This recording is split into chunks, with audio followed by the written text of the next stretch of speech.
আসসালামু আলাইকুম। আমি এখন অবস্থান করতেছি আমাদের পত্নীতলা উপজেলার মদইল বাজারের ঐতিহ্যবাহী গরুর হাটে।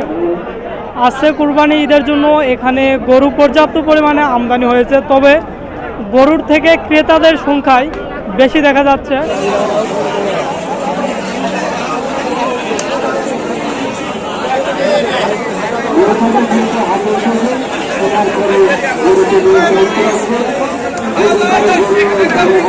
বৃষ্টির জন্য কম আইছে আর দামে হচ্ছে না, পছন্দ হচ্ছে না। যে কটা আইসে পছন্দের মতো প্রচুর দাম যাচ্ছে, যাওয়ার মতো পরিস্থিতি নাই। ঘুরে যাবো আমরা, এই হলো অবস্থা।